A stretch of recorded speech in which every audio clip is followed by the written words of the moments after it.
প্রিয় দর্শক বন্ধুরা, এই মুহূর্তের জন্য আপার প্রাইমারি থেকে 14,339টি শূন্যপদকে কেন্দ্র করে জাজমেন্ট হওয়া নিয়ে আরও একবার অত্যন্ত জরুরি কিছু সংবাদ আপডেট উঠে আসছে একেবারে সপ্তাহের শুরুর দিনেই, অর্থাৎ আজকের ডেটে দাঁড়িয়ে সপ্তাহ শুরু এবং 19শে আগস্ট দীর্ঘ এক মাস কিন্তু হিয়ারিং পর্ব সমাপ্ত হওয়ার দিন অতিক্রান্ত হলো এবং তারপরেই উঠে আসছে একেবারে ব্রেকিং একটি নিউজ আপডেট। বন্ধুরা, এই ভিডিওর মধ্যে সবটা প্রোভাইড করার চেষ্টা করছি আপার প্রাইমারির গুরুত্বপূর্ণ তথ্য। ভিডিওটিকে অবশ্যই সম্পূর্ণ শেষ পর্যন্ত শুনে বোঝার চেষ্টা করবেন, ভিডিওটিকে শেষ পর্যন্ত দেখে নেবেন। চ্যানেলটিকে এখনই সাবস্ক্রাইব করে সঙ্গে থাকবেন। চলুন কথাবার্তা না বাড়িয়ে মূল টপিকে ফোকাস করে সম্পূর্ণ বিষয়টিকে জেনে নিই। তো কার্যত আপার প্রাইমারি বা উচ্চ প্রাথমিকের সর্বশেষ টেট এরই গত শুক্রবার 9 বছর কিন্তু পূর্ণ হলো, কিন্তু নিয়োগ এখনও পর্যন্ত অধরা। তো দেখতে গেলে 2015 16ই অগস্ট শেষবার কিন্তু টেট হয়েছিল। একটু ম্যাথমেটিক্যালি ক্যালকুলেশন করলে আপনারা বিষয়টি বুঝতেই পারবেন। 2015 সাল এবং বর্তমানে 2024 সাল। মহামান্য কলকাতা হাইকোর্টের নির্দেশে গত বছর 23শে অগস্ট দ্বিতীয়বারের জন্য মেধা তালিকা প্রকাশিত হয়।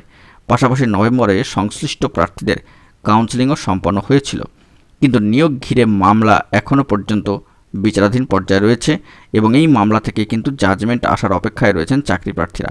11 নম্বর কোর্ট ডিভিশন বেঞ্চ। দীর্ঘদিন ধরে চলা শুনানি শেষ হয়েছে গত 18 জুলাই। এটি কিন্তু সকলেই জানেন ঐতিহাসিক একটা দিন বা মোড় ঘোরানোর মতো একটা দিন কিন্তু।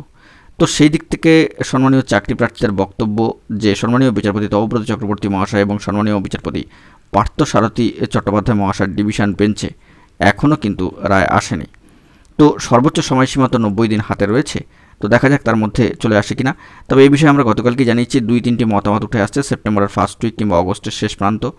তো সার্বিকভাবে সামাজিক গণমাধ্যম সূত্র ধরে বিভিন্নভাবে এই বার্তাগুলি কিন্তু উঠে আসছে, সেই দিকে ফোকাস রাখতে হবে। 21 থেকে 25 দিনের একটা ডিউরেশন কিন্তু ছিল। তো মোটামুটিভাবে স্বাধীনতা দিবস অতিক্রান্ত হলো, এবারে কিন্তু সেই টার্নিং পয়েন্ট বা আগত দিনগুলি সামনে আমাদের কিন্তু তাকিয়ে থাকতে হবে, ফোকাস রাখতে হবে জাজমেন্টের অপেক্ষায়। তো আপার প্রাইমারি ক্ষেত্রে প্রায় 10 বছর নিয়োগ না হয় বিদ্যালয়গুলি কার্যত বন্ধের মুখে ঢুকছে।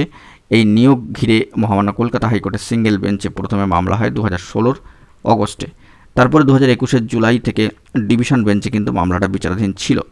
এই মামলার শুনানিতে মহামান্য আদালতে বারবার বেঞ্চ বদল হয়েছে, অর্থাৎ 5টি সিঙ্গেল বেঞ্চ এবং 6টি ডিভিশন বেঞ্চ কিন্তু ঘুরেছে এই মামলা। তো প্রসঙ্গত বলা যেতে পারে স্কুল সার্ভিস কমিশনের ঘোষিত শূন্যপদ ছিল 14,339টি। বন্ধুরা, এই বিষয়টিকে একেবারে নোটেট করার চেষ্টা করবেন, পয়েন্ট টু বি নোটেড, যে ঘোষিত শূন্যপদ কিন্তু কার্যত এসএসসি কমিশনের 14,339টি।